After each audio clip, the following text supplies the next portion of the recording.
Hello, everybody. This is Bob from the Green and Red Podcast, and Scott is on assignment. So I am here today with one of our really good friends, a frequent guest, Mike Elk of Payday Report, to get a little bit of an update on the current state of labor. And welcome, as always, my favorite Yinzer, Mike from Pittsburgh. And first of all, congratulations, because you just released yesterday on paydayreport.com, which I would encourage everybody to look at and to also donate to. A great interview with a very well-known artist, musician, and film director, Boots Riley. So that was really awesome. Congratulations on that. Oh, thank you. Boots is such a good guy, but I mean, it's kind of funny because we were chatting, and he signed up a few weeks ago as a recurring donor for us at paydayreport.com, and we were chatting, and he explained that, like, he wrote "Sorry to Bother You," the film. He was the director of it as well. That they were doing the film, and he has a bunch of fans, and like some fans at like a grocery store were like, "We're thinking about going on strike." And Boots was like, "You have to check out this site, Payday." That's awesome. No, I mean that's the way Hollywood should be. Is that yeah. You can make a movie out of that. Yeah. That the filmmakers you love should be like, "We're gonna help you organize strike," and which is really, incredible. But no. That's fantastic. About 20 years ago, he was in Houston when I had a radio show, and I interviewed him. And it was cool because at the time he told me he had just kind of discovered Joe Hill, and he was listening to Joe Hill and Woody Guthrie, and it's like actually reading about communism and really hardcore labor activism, not just kind of Hollywood liberal stuff. So it was a really cool guy. So that's awesome, fantastic. Well, but speaking of Joe Hill, I think one of the biggest privileges of my life was I was at Pete Seeger's last show. Oh my God, that is amazing. Wow, you're part of history. Ian Feeney, you're good friends with Ian Feeney, and you get to meet some people. You know how it is in the labor movement. You get in with the right folks in the labor movement, you get to meet some people. And Pete started chatting about how Woody Guthrie had come up with the union man. "Oh, you don't scare me. I'm sticking to the union. Yeah, I'm sticking to the union." And Pete started chatting, and it was quite remarkable because I met Pete at UE events, other things over the years. Like, not, I mean, me, I'm talking like, 14-year-old child, like, "Hey, my parents tried me," we didn't really ever chat or anything like that. Yeah.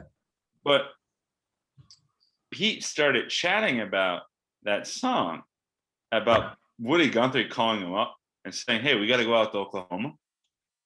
They have the Woody Guthrie Museum in Oklahoma. Yeah. Woody Guthrie Center, yep. And Pete being like, "We got to go out to Oklahoma," and they go out. And the thing that Pete always brought up in multiple interviews later, I discovered, was that the women there were far more militant than the men. Oh, is that why he wrote Union Made? Yeah. Oh my God. You saw this. I mean, you know what I'm talking about. Like a bunch of housewives that are just like, "We really need this strike to like," I don't think. No, the teachers talk about what? Well, more recently, the teacher strikes, the nurses, the flight attendants. Those are majority women unions, and they've been the most aggressive in the last few years, even. So yeah, it's still like that. Well, I brought this up. It's actually a funny story. I think you'd get a kick out of it. Is that I couldn't persuade the Guardian at first to cover the first day of the the West Virginia teacher strike. And I was just sort of like, "This is going to be a big deal." Yeah. And they're like, "Oh, you're going to need some travel budget." And I said, "Look, I live in Pittsburgh. I will drive to Wheeling and drive back and not even expense the gas." Yeah. Just like we went out there, and then later the Guardian was like, "You got the first report from the picket lines in West Virginia, and you beat the New York Times by 5 hours." Yeah. And you and I are very lucky in that we grew up in regions with a very rich labor history. Yeah. Yep. And Boots and I, we're going to release a long interview, but we chatted about this a bit. Is that, we have a tendency, the left does. I don't mean we, because I'm not part of them, but the left, particularly, the New York left, the Yeah. Brooklyn left. Yeah. And I have family from New York. I get it. But, the Brooklyn left has this tendency to like paint everything in this very theoretical way. Whereas, part of the reason I really like chatting with you is like, both you and I know that that's not the way trade unionism works. I mean, you and I were both, taught by, our families. Yeah. What this was. Yeah. Oh yeah. The dinner table talk. Yeah. It was just, especially as Italians, like just like, hey, yeah, this is what it's about. And that's one of the main things I think that really worries me a lot is that, like, I mean, we've chatted about this, is that, like, I have an editor, Clarissa, she's from Columbia. She moved to Pittsburgh about 5 years ago. She's great. And she was like, where are the old Dagos that you were talking about? And I said, they're all fucking dead. Yeah. Yeah. For the most part. Yeah. I mean, it's just but like, as well as that feeling when you grow up with people, like, my grandmother, my great-grandfather was an Italian bricklayer and a communist, and he was forced out by Mussolini. Sure. And that's not an uncommon story. No. I mean, my father couldn't understand how Italians could not be somewhere, liberal left or whatever. And now, I mean, the people I grew up with now were Trump people who they worked at GM or Packard, and they had great jobs, great pensions. They have a 150, they have a bass boat, they have a Harley, and they've said, what did the union ever do for me? It's like, these guys barely graduated high school, and they live very well now because of these union jobs. And they're Italian, and it just frustrates me because, as you know, the KKK came after our people in the 20s, and now they're on the same side as these KKK and swastika. No, wait. This is a point. Not just Italians. What? I mean, they came after Jews, which is yeah. But they also came after the Polish. Right. No. I mean, people don't get that. Right. Well, there's a town right over next to Youngstown that's called Poland, Ohio. It's right next to Youngstown. So yeah, but I mean, it's frustrating, as you said, that there's no understanding of our own past, our own history with labor. I grew up, I knew people who had fought in Little Steel Strike, like I talked to them who were telling me about the Little Steel Strike, and, like these 18-year-old National Guards kids with shaking like shit, holding a rifle, scared to the wits, and they said, they got the hell out of there because this 18-year-old kid might have shot and killed them, that's how bad it was. And, so yeah, I mean, I grew up I told you before, I went to labor breakfast with my dad as a kid. I met Metzenbaum, I met Glenn, I met Dick Celeste, I met John Gilligan. Metzenbaum's a good guy. Pip O'Neill. So what's that? Metzenbaum's a good guy. Yes, he was. I tell you, back then, I mean, even John Glenn, who we weren't real high on, turned out okay. I mean, nowadays, although Ohio Senator Sherrod Brown, I think, is probably as good as you're going to get, So, but it's a different world. I mean, Ohio's basically almost like a southern state in a lot of ways now, with its it's right to work. They're trying to pass another a Texas abortion law, and just the people elected in office now. A guy running last year for state legislature was all his pictures. He was holding an AK-47, and his first thing, the only thing he's done is he's tried to rename a park over there Trump Park. It's like historical park. Anyway, it's bad. I have another question. But back to John Glenn. Yeah.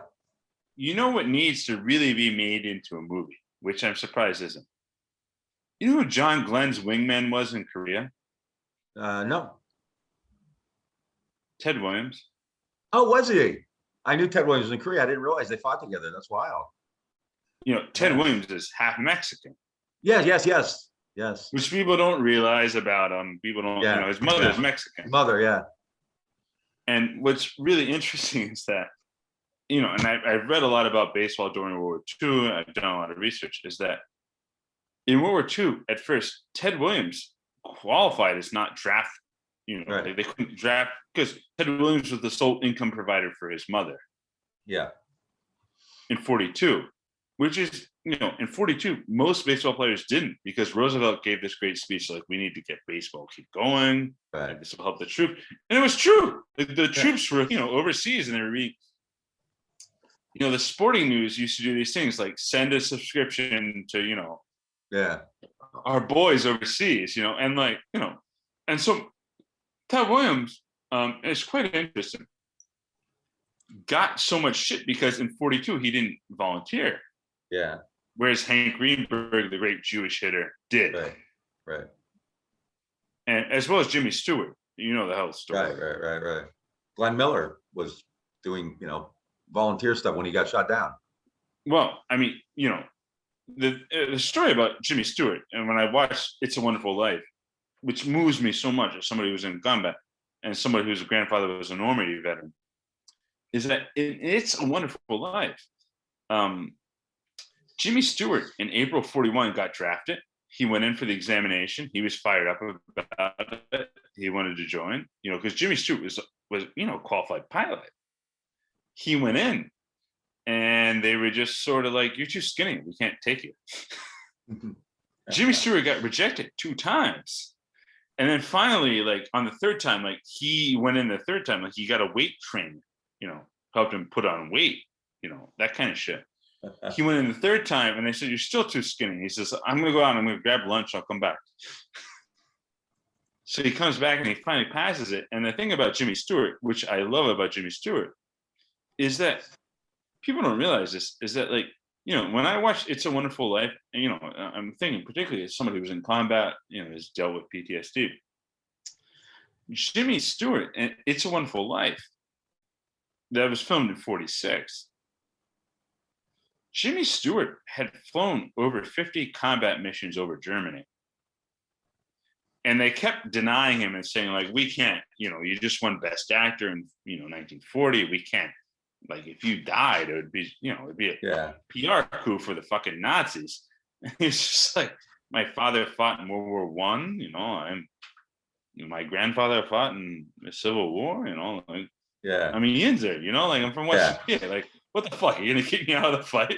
And so there's actually like kind of an interesting history, is that Jimmy Stewart had to fight to get in the, in order to fly. And like, he took over this bomber squadron commander, and both the commanding officer and the executive officer had been taken out. And Jimmy Stewart was like, I'm flying the lead plane. Yeah. And like when he came back from World War II, he said he didn't really think he could act. And then Frank Capra came to him with the idea of It's a Wonderful Life. And Frank Capra said to him, you can be vulnerable. You can do all this shit. Yeah. You can talk about what it's really about. It's a Wonderful Life is such a wonderful movie in so many ways. Capra's a Sicilian. Capra's one of my people. So mentioning Ted Williams though is a good segue, because you had a piece earlier. Let me finish up on Ted Williams. Is that Ted Williams in 42 didn't want to volunteer at first. And like, Roosevelt had kind of gave these speeches like, we need baseball players to play. We're not going to draft baseball players. And so there was some confusion in 42, whereas Hank Greenberg, the big Jewish lawyer, had signed up for the Marines prior to the war. And what's really interesting, in my opinion, is that Ted Williams didn't sign up in 42. He cited his mother in his paperwork. Quaker Oaks dropped the endorsement of Ted Williams after that. Oh, because he didn't. Quaker Oaks, Quaker Oaks called him out. Yeah. And what ended up occurring is that Ted Williams volunteered after that. And there used to be these teams, they different, the Army, like Joe DiMaggio, these guys played on these Army teams that would tour out. They would tour out in like the Pacific, they would more in the Pacific than they would in Europe for a variety of complex reasons. They would tour out. And Ted Williams is like, you know what? If the Army wants me, I'm not going to fucking tour. I'm going to be a real fucking soldier. Yeah. And so Ted Williams signed up for the Marine Corps as a fighter pilot. Yeah. And the thing about it is, Ted Williams, when he went through, fighter pilot school, he was the top person in his class. Because if you can hit 400, that's what I was gonna say. You're the way, you can handle a bat like he did. You have pretty good instincts. Yeah. So he was the top guy, and he had to fight for a couple years. And he was in Hawaii when they bombed, Hiroshima. in Nagasaki. He was in Hawaii. He was getting ready to ship out, and they said, "Oh, no, we don't want that."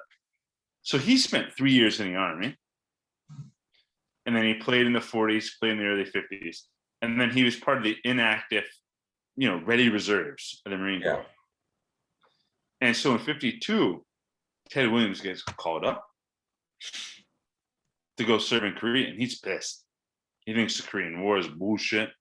Yeah. But, he got called out so bad in 42 that I'll go. So he shows up in Korea, and the guy he gets assigned to as his wingman was John Glenn. And he wrote a big op-ed when John Glenn went up in space about like the most scared moments of my life. Because, Ted Williams had like a couple of different events where he could barely land the plane because he'd been shut up so bad. Yeah. Ted Williams says, John Glenn coached me through that. Yeah. And like, that would make such a great movie. Yeah. Here's the greatest ball player of all time, Ted Williams, with the greatest fighter pilot at the end of a war that we shouldn't have forgot. That would just be, and people don't think about it. I mean, we've thought about this a lot. Is that my grandfather was a Normandy veteran, but people don't think about that generation, Yeah. And they don't think about like, and even Boots and I were chatting about this the other day, is that they came back from the war and they kept fighting. Yeah. I mean, you know exactly what I mean. No, good union guys. Yeah. Yeah. I mean, people sometimes accuse me of like, oh, you're over patriotic, you're fucking yinzer, blah, blah, blah, blah. I mean, I'm pretty left wing, but like, I have a lot of pride in terms of like thinking about like the working class guys we grew up with, and you grew up with a bunch of them. Yeah. They came back from War II and they were just like, now's the time to fight the Nazis at home. Yeah. I think it was Jerry Worf. I was gonna say, I think it was Jerry Worf. He said the only time he got to use the word comrade was at a union meeting and a VFW meeting. So I mean, you know exactly what I mean. Like those are the my dad didn't fight in the war, but that's his generation. And like I said, I talked to guys who had been in the little steel strike, who had been in the steel industry in the 50s. My dad formed the AFSCME union in the city where he worked. He organized and then became president for the next 15 years. So I grew up in that same environment, and it's to see people in that same area now just reject it's very difficult. And the area is, as you know, both of us were in Appalachia, and Pittsburgh, I think, has picked up a little bit. Youngstown is still pretty desolate. So I should apologize. I'm a little hungover because I ran into some guys from Parkersburg last night. Oh my God, I know Parkersburg well. My first wife was from Marietta, right across the river. So as a kid, I grew up there in Plight. Because the UE tried to organize GE Plastics there forever. Yeah. And it's actually quite interesting. Not that interesting. I'm being selfly involved. But when I was fired in the union drive at Politico, they didn't let me come in to clean up my desk. Oh, geez. No, I know, right? And I've always kept this photo of my father from the Parkersburg News, which my grandparents sent me. And my father handing out American flag. My father is like, I should explain this. I'm half Italian, I'm half Jewish. I'm a quarter Italian. My grandmother's right off the boat from Middle East. She was born there. And just a quarter redneck. And my father, there's this really great photo of my father handing out Union Lits and American flags, like little American flags, in a parking lot at GE. It was in the Parkersburg News. Yeah. And I've always kept that photo on my desk. Yeah. Forever. Yeah. And when I was fired at Politico, they didn't let me come in to pick up that photo. Oh no. They didn't let me clean up my desk. They said, we're going to send some administrative assistant. And now 6 years later, they're trying to unionize. But I've always thought, like, because actually when I got the photo back, the frame was actually broken. The glass was broken on the frame. Yeah. But I've always thought, like, what did that person think when they were packing up this photo. Yeah. The administrators. Like, Yeah. Like, and you and I are lucky. We come from rich union traditions. Yeah. Especially as Italians. Yeah. Like, have you ever been out to Bushy Run? No, Are you familiar with it? I don't think so. No.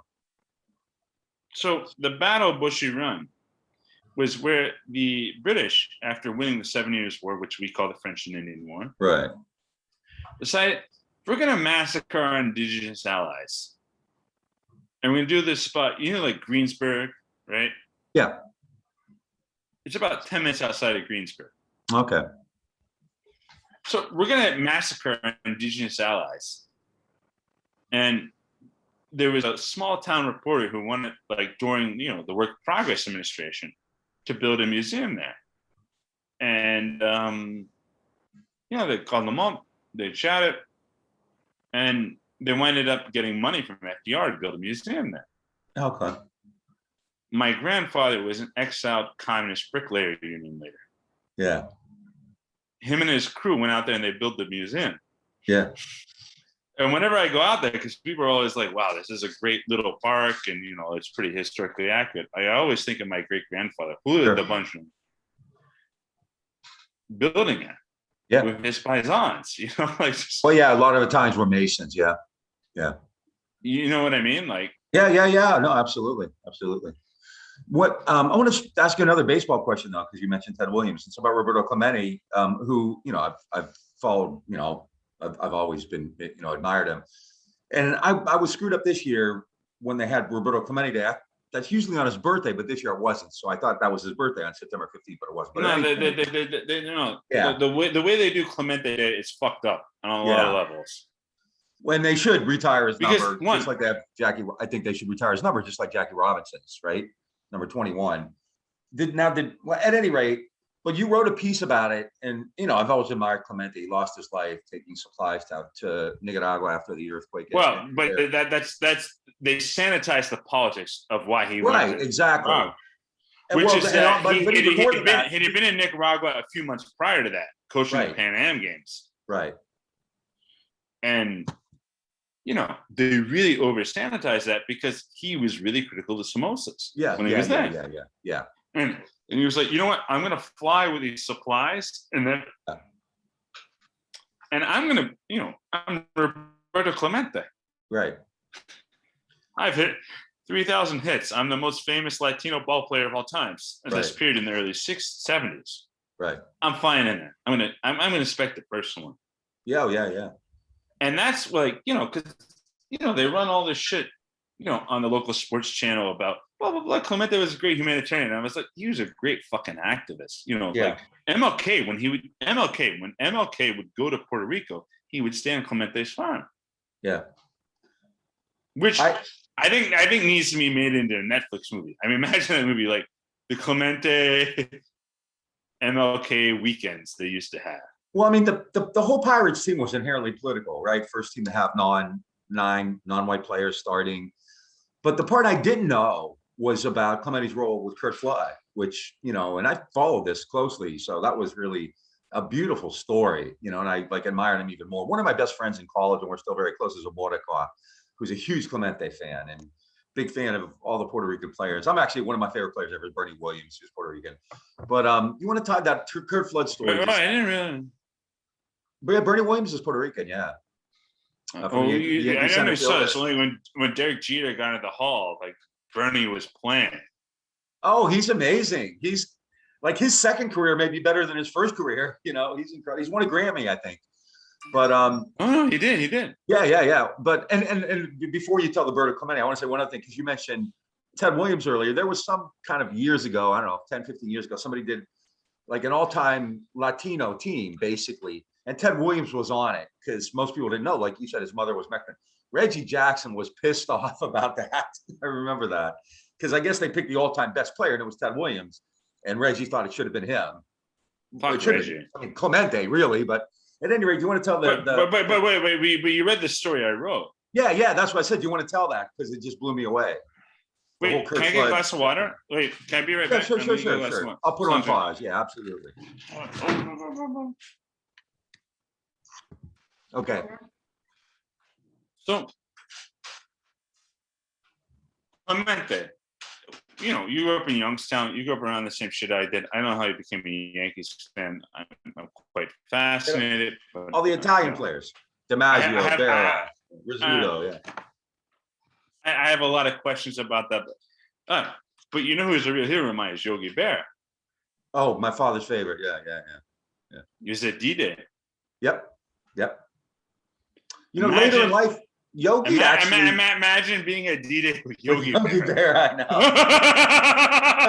know. Later in life, just imagine being like, we're all gonna die, and like because Yogi Berra was on like a little ship, like a little rocket ship with five other guys. Yeah. On Utah Beach, right off of Utah Beach. Imagine being like, we might die. And like Yogi Berra was just a minor leaguer at that point. Yeah.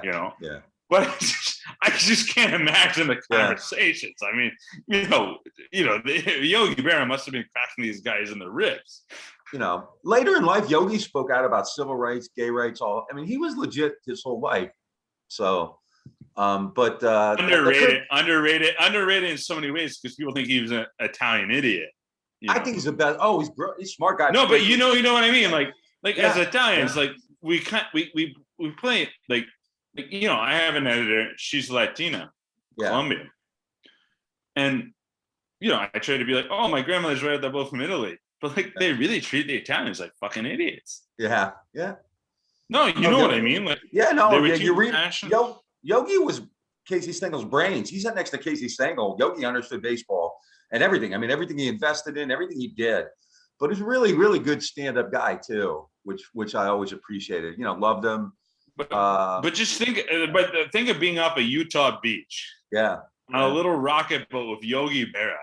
Yeah. But anyhow, I digress. Let's go back to Clemente. The Curt Flood story, which is just fantastic. No, this is a book, Well-Paid Slave, which is a great book. I encourage everyone to read this. This is where I got the source material. Is that in 1969, in the winter, December of 1969, Curt Flood, by all statistical standpoints, there was this statistician that came up.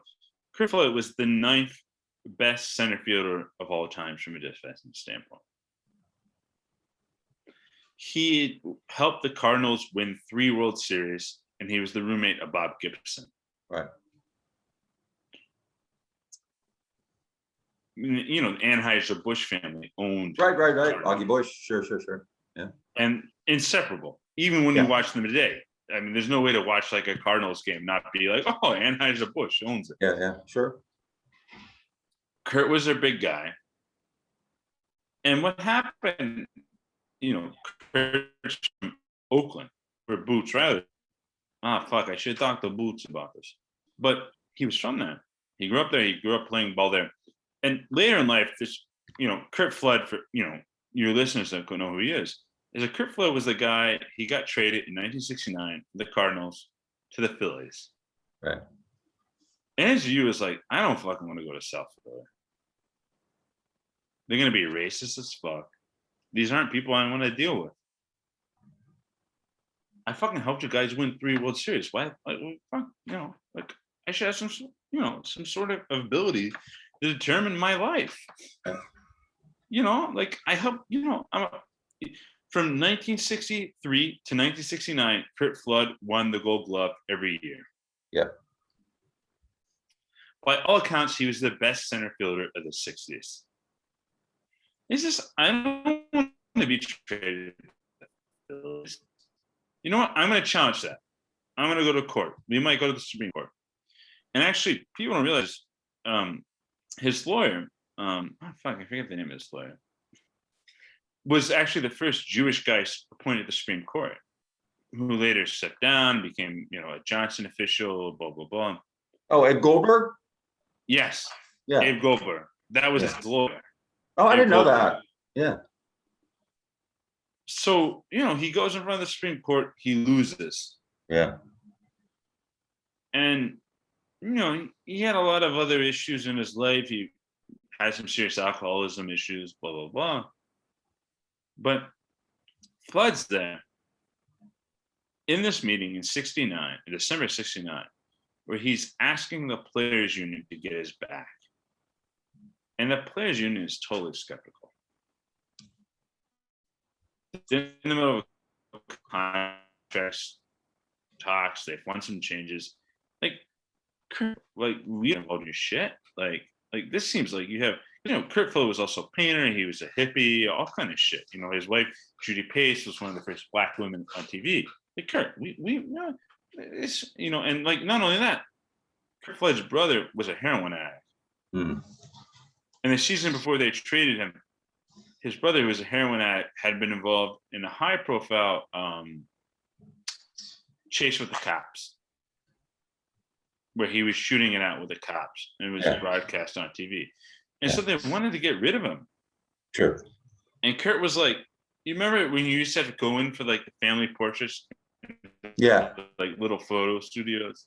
Yeah. Curt owned a small chain of those in St. Louis. Oh, okay. And his opinion was like, Bob Gibson and I are friends. He's my best friend, Bob Gibson. Yeah. And I own a small chain, and like, what? Like, come on, I helped you guys win 3 World Series. Like, you're gonna fucking treat me that way? And so imagine you're going to a meeting of your comrades in baseball, where the players was Milton or anything like that. And what had occurred later, Roberto Clemente's son told me, is that Roberto Clemente knew it was going to be a contentious meeting. Yeah. So Roberto was like, we're calling it San Juan. I'm going to wine and dine everybody. Yeah. And Flood gets up and he starts chatting and, telling the whole story of what occurred. And he gets questioned. He gets doubted. Like, even his own union rep on the way down was just like, dude, you need to drop this shit. Yeah. Like, this is like you have some fucking personal vendetta. And Flood was like, fucking help these guys World Series. Yeah. They owe me. The Anheuser-Busch folks, they owe me, which I agree with. Yeah. And so he's flying down there. He's in the room. People are talking shit on him. Reggie Jackson talked shit on Flood. Reggie Jackson was 8 years younger. And he was only in his second year. Reggie Jackson talked shit on Flood. And in this meeting, and they're going on, and the room's kind of divided. And all of a sudden, Clemente stands up and says, you know what? Free agency would be great. I had to deal with all this racist shit in Pittsburgh. I always wanted to play for the Yankees. I always wanted to go to New York. I wanted to play with the Puerto Ricans. I wanted, Yeah. And instead, I had to fucking fight my career out in Pittsburgh. And you'll appreciate this. I talked with Roberto Clemente's son, and it was kind of interesting. Clemente came up with the Pirates in '56. Right. He told everyone that he was part Sicilian. Oh, really? I didn't know that. No, because nobody on the team in the mid '50s would hang out with Clemente. Yeah. Except the old school right off the boat trainer who was a Dago. Yeah. And so he used to hang out at Foley's in Squirrel Hill. And he'd hang, because he would hang out with all these Dagos. And because later in life, my grandmother's rather both from Italy. Her older brother, Tony, would always be like, "Oh, Clemente is a Dago," and I'd be like, "He's from Puerto Rico." Yeah. And he was like, "No, you don't know." And so for several years, Clemente went around and claimed to people in Pittsburgh as a way to blend it, like, I'm Italian. I mean, you get it. Like, I'm from Sicily, Sicily is close to Africa, like Franco Harris, so. But Franco Harris is actually. No, he's Italian. No, he's Italian. Yeah. Half Italian, half black. In college, I had a beard, and for 4 years, people called me Franco Bazanko. So I look like him. So. Well, no. I mean, I'm sure you can appreciate this. Is that I always thought that story about Clemente was my old Italian ancestors confusing him and Franco. Yeah. Oh, okay. Yeah. You get Yeah. that, right? You know, Yeah. like Sure. Franco was Sure. half Sure. black, half Italian, right? Yeah. Same That's era, why. you know, the Yeah. Yeah. 70s. Sure. Sure. That's why I I mean, said it. Franco Yeah. was, 4 or 5 years younger than Clemente. Yeah. Yeah. Yeah. Oh, yeah. More than that, I think probably, but still, yeah. So I always thought that was confusion. Yeah.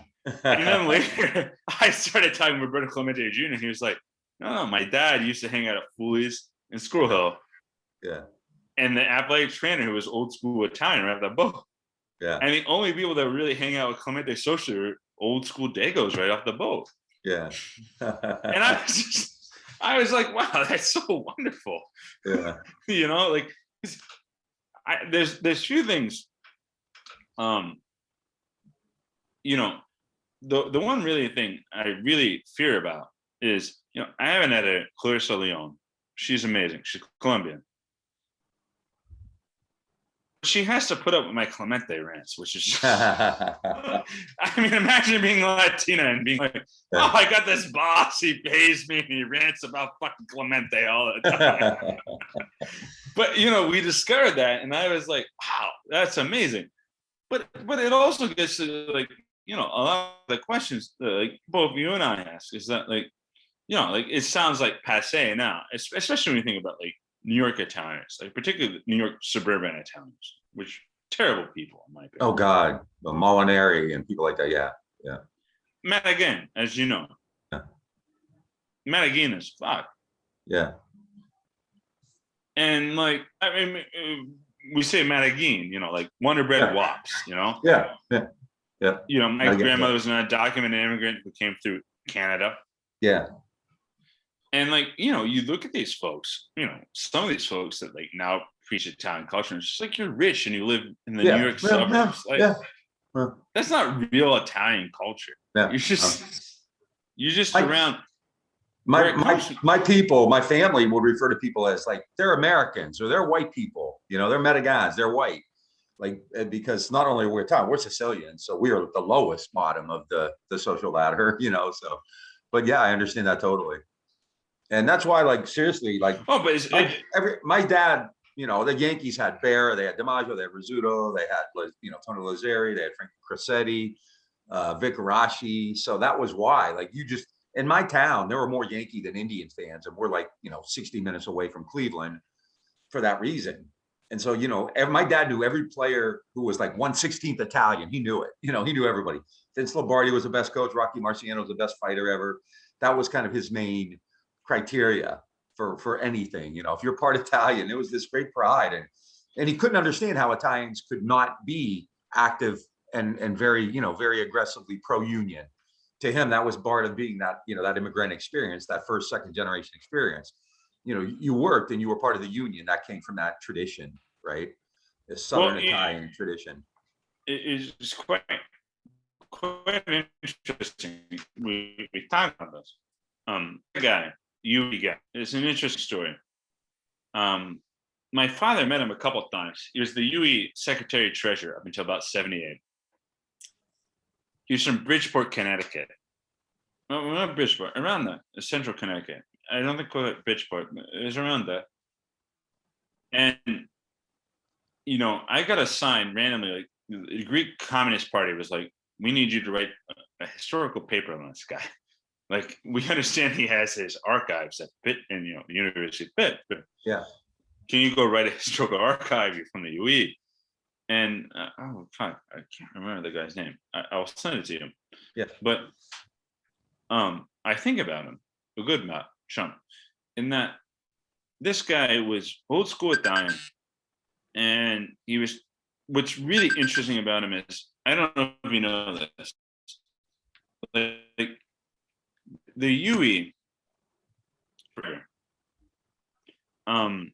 was anti, like, let's not call her communists, Yeah. You get what I'm saying here? Yeah, sure. Oh, yeah. And so you had this guy from the UE. Fuck, why can't I think of his name? I feel really bad. I can't. Yeah. But what occurred was at the UN, there were two different trade union associations. Yeah. There was the WFTU, Western one, ICFTU. Yeah. the World Trade Union Federation. Yeah. The WFTU and the ICFTU. I did my master's thesis on that, actually. So you know the guy I'm talking about. Yeah. Yeah. Forever, the WTFU was like, we need someone who can go to the UN. We don't have a lot of money. We need someone who can show up there. And this guy was like, I'm a UE shop steward from Bridgeport. I take the train. Yeah.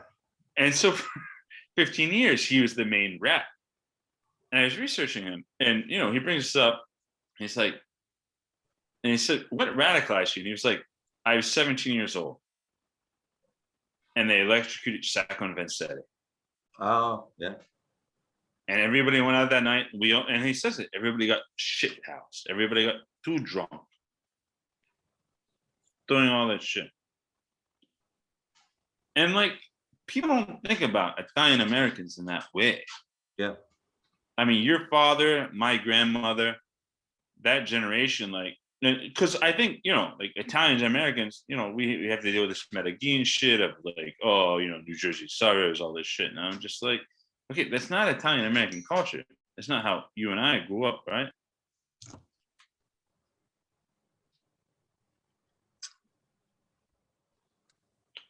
You know, and like, that gets to me a lot, you know? It's Yeah, I'm sure it gets to you. Yeah, it's very different. I mean, the stereotypes, plus, unfortunately, a lot of, especially younger Italians, kind of embrace that Guido kind of, you know, I like Godfather, I like Sopranos, but those are fictional. And I think a lot of Italians like really kind of try to embrace that kind of culture, the Jersey Shore. Make a fucking movie about Sacco and Vanzetti. Make a movie about the old school Dagos. There actually is a movie. There's a movie which is not bad. It's called No Gods, No Masters, which is about the Italian anarchists, Sacco and Vanzetti, and the other Italian anarchists in the 1920s, the Red Scare, which, you know, I don't think most people realize the Italians were the main target of that first Red Scare, the 1920s, Italian anarchists. And many, like thousands, were deported. And so there is a movie about that, which isn't bad. David Strathairn is in it, but that's probably, you know, I grew up, you know, like, to me, Columbus Day makes no sense. He was sailing for Spain. If you want to have a day to honor Italians, it should be Sacco and Vanzetti, right? Or anybody be better than Columbus. Actually, I think Somerville, it was some town in Massachusetts that in late August now they celebrate Sacco and Vanzetti Day. Oh, well, good. They should. And you know, the Bread and Roses strike in 1912 was like led by Italians. So, I mean, there's a rich radical legacy there, and that's why I think Columbus kind of was a way to preempt that, because Columbus, he's Genoese. The Northerners and the Southerners in Italy don't get along that well anyway. And at any rate, you know, we're talking about baseball, so let me like kind of continue. What do you think of this kind of? There's been a lot of talk lately about the plight of the minor leaguers. It's happening. I know Major League Baseball's cut out a lot of minor league teams. These guys live. There's a team in Niles, actually, the Mahoning Valley Scrappers, and it's a low, you know, it's like an entry level A as soon as the guys are drafted. And no. It's worse. It's worse than that now in Mahone. And now, yeah, because they lost. The Scrappers left, so I don't know what they are now. But you know, these guys had to live. What occurred? Well, no. Wait. No, go ahead. Give me a second here. Yeah. Sorry, Paisan. I meant to cut in. No. I was going to ask you about that. I just was going to say that these guys have to live with local families. They're given almost no per diem. It's rough. No, so during the pandemic, minor league baseball was like, we're going to cut 20% of our teams. Right. One out of every 50 minor league ball players mixes bigs. In many ways, you're an academic. It's analogous to what happens to adjuncts. Yeah. But worse. Yeah. In my opinion. And so, you know, 1 out of every 20 makes it, bigs. And so what occurred, you know, you used to have rookie ball, right? You have to, like they pay these players shit, but they at least pay them like, $1,200 a month. Yeah. You know what I mean? Like, if you had to call up your parents as like a 21-year-old and you're like, I'm making $1,200 a month playing minor league baseball, your parents might send you some money. Yeah. If they could. What occurred is that now they have these leagues that they're like preview the best baseball players coming out of college leagues. Like Cape Cod League, yeah. They don't pay them shit. Yeah, yeah. As They you stay with know. they stay with local families. They eat at McDonald's, you know. Like even in AAA, like the Yankees in Scranton, there's like a house where 10 guys live in the same house, you know, and that's AAA Yankees. So, and I remember like when they, you know, Bernie Sanders met with Manfred when they first announced that they were going to get rid of all these minor league teams and consolidate. And you know, I've just been reading stories lately. I think, you know, MLB PA hasn't really done anything about it. You know, they're taking care of, you know, a lot of these sports unions take care of the better players, the wealthier players. But it's becoming a bigger story, and you know, I'm, you know, just really kind of afraid that more and more communities are going to lose these teams. There is a team apparently now in Niles that I don't know what it is. There's like a AA for the Indians, or I don't know what it is. It used to be like this low ball A for the Indians, the Scrappers. CC Sabathia actually pitched his first professional game there. And, you know, it was kind of fun. You go to the game, there'd be a few thousand people there, you know, and now it's gone, you know. So what do you think also of the a lot of these NBA players, a lot of professional athletes now are kind of are refusing to take the vaccine? What strikes me, you know, obviously I've been Fucking vaccinated. scabs. That's how I feel about it. I They're mean, fucking scabs. No, they're scabs. Like, yeah, who's the woman? I forget her name. She's like, you know, the Sports Center host at noon. And yeah. she's like, I didn't really want to take it. And then ESPN forced me. It's like, shut the fuck up. You fuck, you know. What strikes me is the unions who like really aren't very aggressive in defending, you know, basic labor rights and wages and things like that. All of a sudden with the vaccine, now the unions are saying, oh no, you can't. And this is not just, this is like New York health workers, everybody. They're like, now all of a sudden they're saying, you can't make our people take vaccines. It's like, where the hell were you when wages and job cuts and all this stuff was on the table? You didn't do anything. You didn't say anything. Now all of a sudden over vaccines is when these unions make a big stand. And it just, it's annoying because, you know, there are labor issues. I think things should be negotiated. I don't like the boss imposing rules on you, but Jesus Christ, this is a public health issue. But when the bosses impose rules on cuts, on everything else, they just go along with it. It's just real frustrating to see that this is the issue over which union leadership decides to get to play hardball. Oh, you know? Fuck that shit. Fuck that. I know. Yeah. No. And like, so, you know, Boots Riley and I chatted. I've been working with Washington Post. Washington Post and I, we're collaborating on a story that's going to come out. We have a massive movement of retail workers walking out. Yeah. Massive. Yeah. You ever hear Bradford, PA?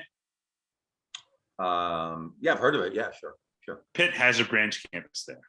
Okay. Little town of 8,000. Yeah. I know this guy. I'm friends with him. We're working on Greg Jaffe. Damn good guy. He was in Afghanistan for a number of years. And what was interesting about the whole thing was we got, you know, through a strike tracker, a tip about, you know, there was a strike in Bradford, PA, where these McDonald's workers walked out. So it's quite fascinating. There's a number of levels to this. They're quite fascinating. And I can't wait for the WAPO to come out with a story. It's going to be a big feature story. I'm really excited about it. And we helped them, you know, they used our strike tracker to find it. Oh, cool. No, it was really cool. You know, it was really, you know, validating on a number of levels. Is that, you know, Bradford, PA, this little small town of 8,000 with little Pitt branch campus, you know, Western PA, but right on the New York line near Jamestown, New York. Yeah. You know what I'm talking about? Right there. There, There. Yeah. I think I've driven through there. In New York, the minimum wage for fast food workers is $15 an hour. You get what I mean? Like, it's $15 an hour. So Bradford, PA is just, you know, like a 10-minute drive on the other side of the border. Yeah. So why would you want to work at a fast food joint on the other side of PA if they weren't paying 15? Yeah. Because if you had a car, you could. So what occurred is the downtown McDonald's in Bradford, the only people they could find that would work there were folks that couldn't drive because they were epileptic, they were intellectually disabled, they couldn't drive. Yeah. They went on strike. which was amazing. Primarily intellectually disabled folks led this strike with support from other folks who helped them out. They led this strike. They went on strike, and it became like the biggest. I can't wait for the SWAPO story to come out. I'm so excited because the SWAPO reporter, who's a great feature writer, has spent a whole week up there for this folks, which is I wish we could. I wish we had that kind of money to be able to like pay for hotel rooms, all that shit. Spent a whole week up there, just sort of meeting with folks, particularly like disabled folks. They were just like, well, if we were in New York, just 10 minutes away, if we could drive, we'd be making 15. Yeah. Instead, we're making 9.25. Yeah. Same franchise. That's bullshit, Yeah. And so what happened is the only people that would work for that franchise were folks who couldn't drive. Right. Because of their disabilities. And so they went on strike. And then what happened, Bradford, PA, a town of 8,000, they sort of became the heroes of Bradford. It went viral. There was all kind of discussions about this. And I can't wait for this story to come out in WAPO because, I'm talking to the reporter and I'm just like, wow, this is fucking fascinating, and what occurred, and, in my opinion, is that like, they were just all sort of like, I don't know, like we could make more money in New York. Like we're disabled folks. Why are we making? Because, it really upsets me. I'm autistic. What they used to call Asperger's. Yeah. And then, we as autistics were like, actually, Hans Asperger's, who they named it after, was a Nazi eugenist. So he used to be like, oh yeah, you're high functioning autistic. Here's a ticket to DACA. Yeah. So we don't call it that anymore, which I agree with. Yeah. But I spent a lot of time in those communities with intellectually disabled folks, other folks. And so these folks were just sort of like, hey, like, because we're intellectually disabled, you've been recruiting us. We're the only people who work at the downtown, little town of 8,000, little kind of college town. We're the only folks who work at the McDonald's downtown. Yeah. Because we walk there. Yeah. And that sort of shit pisses me off a lot. Yeah. Yeah. I'm gonna have to wind up because we have another interview soon. But I had all these kind of things to talk about. This ended up being a baseball show, which I love it. So I mean, this has been fantastic talking about Roberto Clemente, Ted Williams. I'm glad you explained to me why you're a Yankees fan, because I saw your Facebook post and I was just sort of like, what's going on here? Well, but now I understand. The next time in Ohio we do a show, I'll have to show. I have a Yogi signed it. It's a picture of Yogi and Babe Ruth that is authenticated. Yogi signed it. And I have another one growing up, because it was like Mickey Mantle was like fading. He was done. So my favorite Yankee was actually Joe Pepitone, who was Italian. So I have a picture of Pepitone, Maris, and Mantle that Pepitone signed. And then I have a Yogi Berra for Mayor poster as well. So my dad, it's very touching that my dad's favorite player was actually, Berra, but also Phil Rizzuto. And he was always upset that Rizzuto never made the Hall of Fame. He said it was anti-Italian bias. But the day my dad was buried, in I think it was February 25th, 1994.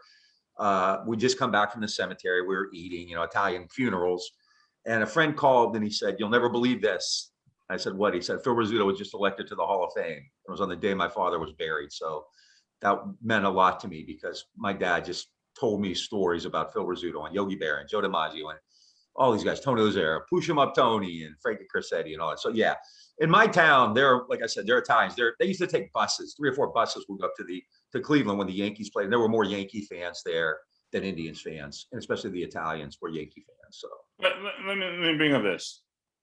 I'm in Pittsburgh. Yeah. I'm gonna call them the Guardians. Indians thing. I call them the Guardians. The person who gives me a lot of hope is Larry Doby. Oh yeah. First African American. Bill Veeck signed him, of course. So yeah. There's somebody that need to make a. But you know who helped sign him is Bob Feller. Yeah. Bill Veeck, they should make a movie about. Yeah. Yeah. I mean, there's a lot of shit. Like Bob Feller was just sort of like, because some of these guys are baseball players in the early 40s. We're just like, let's go out and fight, Yeah. So. But it's always good talking to you. We'll have to do this again soon, because I want to talk about the Hollywood strike, which is what, 60,000 members, I think, maybe go out. There's a Teamsters election going on. So there's a lot more. Yeah. No. I didn't. We could do. Yeah, I love talking about sports and. I didn't realize about you as a Yankees fan, because I was like, oh, this guy's from Youngstown. What the fuck's that about? No, there's all kinds of Yankee fans out there. And thank you for Clay Holmes, by the way. He's turned out to be quite a find. So, and one last thing. When Garrett Cole was introduced at the Yankee press conference, I didn't really know much about him. First of all, his mother's Italian. So that was like, I didn't know that. But then he thanked Marvin Miller and Curt Flood at his I remember that at his introductory press conference with the Yankees, and I thought, okay, he's won me over now. Well, not the other night the way he pitched, but I thought that was pretty cool. And apparently Ted Simmons, when he was inducted in the Hall of Fame a couple of weeks ago, mentioned Marvin Miller and Curt Flood as well. So it's good to see them. Let's close on this. Yeah, Marvin Miller was inducted in the Hall of Fame a couple of years ago. Finally, yeah.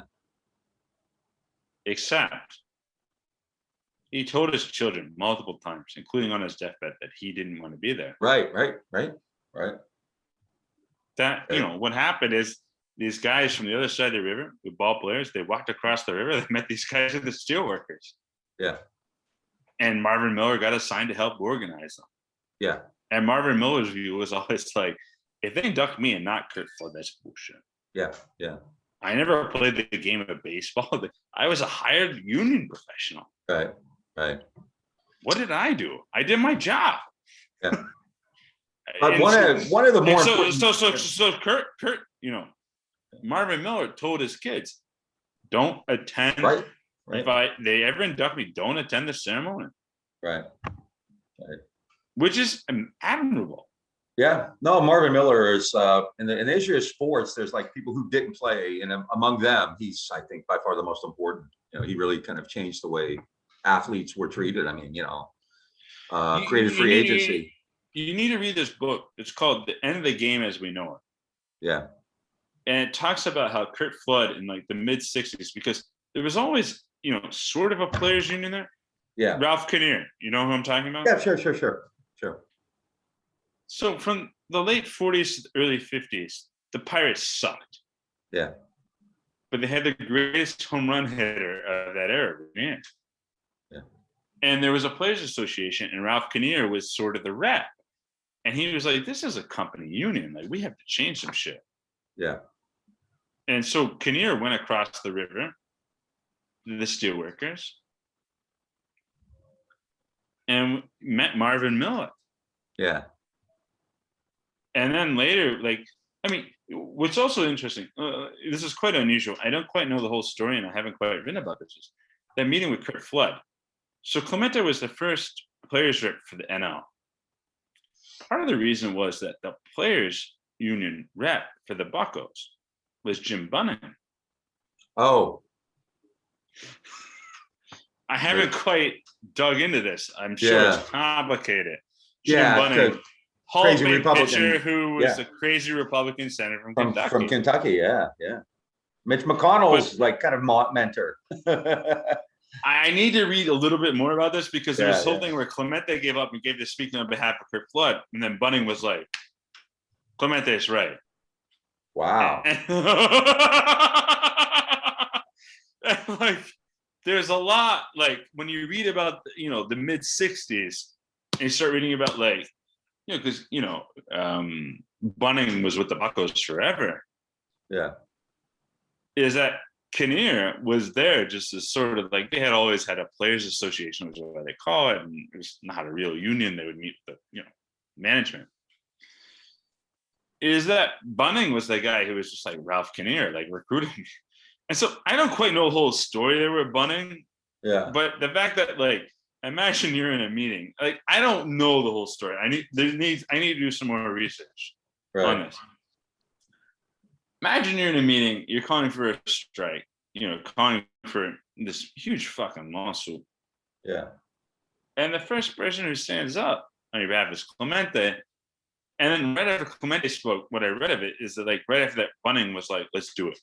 Wow. That is crazy. I don't know the whole story on the Bunning end. And I'm sure there's a lot of complexities there, but That's crazy. Well, we gotta get going here, but Mike Elk, paydayreport.com. It is indispensable. It is the best source, nothing's even close, to let you know what's going on in the world of organized, not just organized labor, but strikes. You know, the government puts out statistics that say there were, you know, only 8 strikes. That's over workers over 1,000. You trace. I don't know how you do it. You find out everything that's going on. Google, we don't know everything that's going on. Well, It's but just you more than Google it. anybody else. And it was fun today because we got to talk about baseball and Italians and Ohio and Pittsburgh, Youngstown and Zinsers. We have to And do so, this more often. oh, Have so much fun. absolutely, absolutely. We will make this a more regular kind of the state of labor. So have a great day, and for all of you listening, the next time you think of Roberto Clemente, you know, have a toast. Send a letter to Major League Baseball telling him to retire number 21 for all the teams, like they've done for Jackie Robinson. And you're listening to the Green and Red podcast, and we are all over media. You can look, find all the stuff out at Linktree / Green Red podcast, and you can follow us on social media and donate. And also, I would encourage you to donate to Payday Report. You know, it's one of the best investments I've made. Whenever I send you money, I know it's going to a good use. There's no money that's coming back. It's not a good investment. I mean, Well, yeah, it is, because it's like helping people learn. Theoretically. Yeah, investments don't have to get a return. I got a pension. Maybe eventually we cover a Union Drive in North Texas, you know. But you know, like if you guys lead the revolution, I saw the lawsuit there. I mean, I'm glad to see those folks in Allen are fighting. Absolutely, yeah, and that's something we can talk about too. Yes, the Collin College people who, I think Green and Red, I take credit. Green and Red and Payday Report were the first groups that were on top of that, and we and they have there is a lawsuit now against the horrific people who run Collin College. So, but Mike, it's always good talking to you. It's such a good time. We'll talk again soon. So have a great day, and Chandan, as your grandmother and my dad would say. So take care, man. All right.